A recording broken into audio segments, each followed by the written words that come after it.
Despite forecasts for a slowdown in the global economy, a little-known economic indicator is starting to gain traction.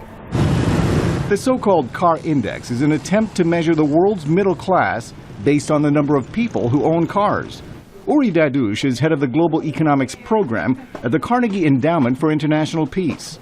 Ownership of cars is going to explode, is exploding at the moment in the developing world, a sign that the middle class is exploding. And the reason that is there are about 70 countries with a population of about 3 billion people who are approaching a threshold of income, about 4,000 per capita, where the middle class really increases very, very rapidly. Dadouche says the relative rise in average incomes means greater demand for non-essential goods.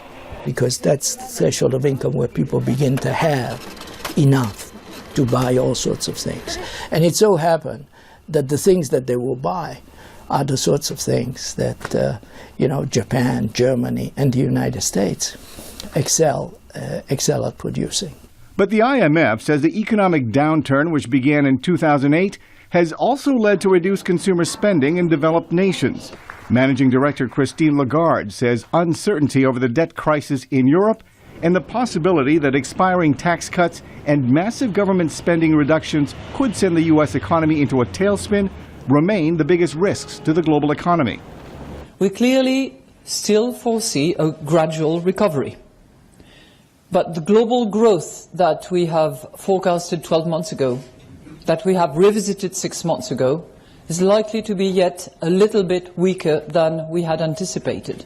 Add to that rising food prices and increased volatility in the Middle East. And Lagarde says economic growth next year is likely to be slower than the group's earlier forecast of 3.9%. Small decimal points, for sure. But what's characteristic is that our forecast has trended downward.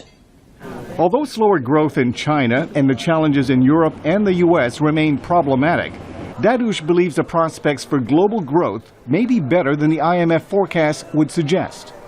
Notwithstanding the fact that they're going through a slowdown at the moment, the underlying drivers of growth in developing countries are extraordinary. Recent surveys show consumer spending in developing countries has increased 3 times faster than in advanced economies, with car ownership rising at a sharply higher rate than in developed nations. Millar Sega, VOA News, Washington.